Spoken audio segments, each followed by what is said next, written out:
मुहर्रम को लेकर Kheda police high alert पर 1500 जवान और 50 अधिकारी तैनात। आगामी मुहर्रम पर्व को शांतिपूर्ण और सौहार्दपूर्ण माहौल में संपन्न कराने के लिए खेड़ा जिला पुलिस पूरी तरह अलर्ट मोड पर आ गई है। जिले भर में निकलने वाले करीब 500 ताजियों को ध्यान में रखते हुए सुरक्षा के व्यापक इंतजाम किए गए हैं। पुलिस ने जिले के 185 संवेदनशील स्थानों को चिन्हित कर वहां विशेष निगरानी शुरू कर दी है। सुरक्षा व्यवस्था को मजबूत बनाने के लिए 1500 से अधिक पुलिसकर्मी और 50 से ज्यादा अधिकारियों की तैनाती की गई है। वहीं ड्रोन कैमरे और बॉडी वॉर्न कैमरों के जरिए हर गतिविधि पर नजर रखी जाएगी। पिछले 3 दिनों से पुलिस द्वारा संवेदनशील क्षेत्रों में लगातार फुट पेट्रोलिंग की जा रही है, जिससे किसी भी अप्रिय घटना को रोका जा सके और लोगों में सुरक्षा का भरोसा बना रहे। नडियाद में आयोजित शांति समिति की बैठक में हिंदू मुस्लिम समाज के अग्रणी नागरिकों, धर्मगुरुओं और पुलिस अधिकारियों ने हिस्सा लिया। सभी ने मिलकर भाईचारे, शांति और आपसी सहयोग के साथ मुहर्रम मनाने की अपील की। पुलिस प्रशासन ने नागरिकों से अफवाहों से बचने, सोशल मीडिया पर भ्रामक पोस्ट साझा न करने और किसी भी संदिग्ध गतिविधि की तुरंत सूचना पुलिस को देने की अपील की है। ब्यूरो हेड बसर मलिक, नडियाद।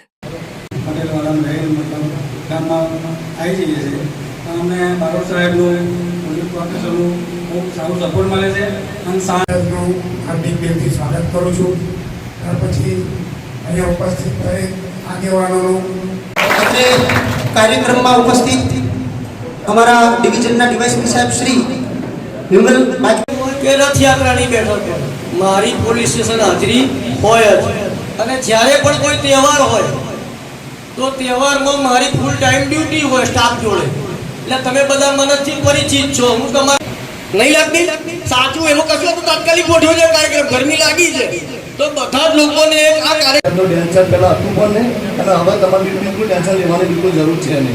અને આગળ નડિયાદ એક માટે તમારા પરાગભાઈ બેઠા છે કે જે લોકો હું શાકાહારી છું પણ બીજા બધા મિત્રો બિરયાની ખાવા જાય છે। સંદેશ આપું છું કે બધા એક એક વૃક્ષ વાવજો જેથી આ ગરમી થોડી ઓછી થાય। मोटी संख्या में जे नगरजनों हिंदू मुस्लिम भाईओ अत्रे शांति समिति की मीटिंग में उपस्थित तमाम काउंसिलरों अने आजे पोताना कीमती समय काढ़ी मारा साथी अधिकारी डीवायएसपी वनभाई साहेब, अपना नडियाद महानगरपालिका डेप्यूटी मेयर संदेश आपू छू के बधा एक एक वृक्ष वावजो जेथी आ गर्मी थोड़ी ओછી થાય।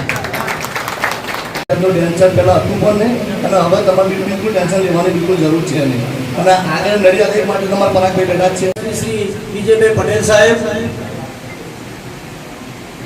આમ તો પટેલ વાળા રહેલ મતલબ ગામમાં આવી જઈએ છીએ તો અમને બારોટ સાહેબનું પોલીસ પ્રોફેસરનું ખૂબ સારું સપોર્ટ મળે છે।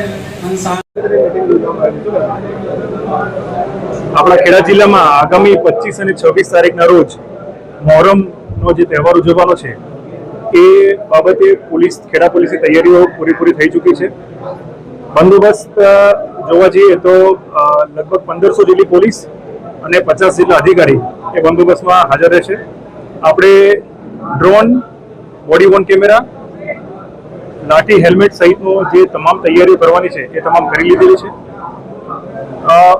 આખા જિલ્લામાં કુલ 500 જેટલા તાજીયા નીકળશે નાના મોટા, જેમાંથી 185 જેટલા તાજીયા મોટા છે કે જેમાં 1000 થી વધારે લોકો જોડાતા હોય છે। અને ખેડા જિલ્લાના તમામ જે સંવેદનશીલ પોલીસ સ્ટેશન છે એમાં પોલીસે છેલ્લા 3 દિવસથી એ ફૂડ પેટ્રોલિંગ, રૂટ સેનિટાઇઝેશન અને શાંતિ સમિતિની જે મિટિંગ કરવાની છે એ પૂર્ણ કરી છે। જેના ભાગરૂપે આજે નડિયાદ ટાઉન ખાતે જે નડિયાદમાં જે તાજીયા નીકળવાના છે તેની શાંતિ સમિતિની મિટિંગ રાખવામાં આવી હતી, જેમાં ખૂબ જ મોટી સંખ્યામાં હિન્દુ અને મુસ્લિમ આગેવાનો તેમજ તાજીયા કમિટીના જે આયોજકો છે તે હાજર રહ્યા હતા। એમના તરફથી કેટલા સૂચનો હતા જેની પણ અમલવારી કરવામાં આવશે અને પોલીસની તૈયારી શું છે એ બાબતે પણ તમામને અવગત કરવામાં આવે। આજે તમામને સૂચના પણ આપવામાં આવી છે કે આ પ્રકારની કોઈ પણ પ્રવૃત્તિ કરશે તો એના વિરુદ્ધમાં કડકમાં કડક કાર્યવાહી કરવામાં આવશે।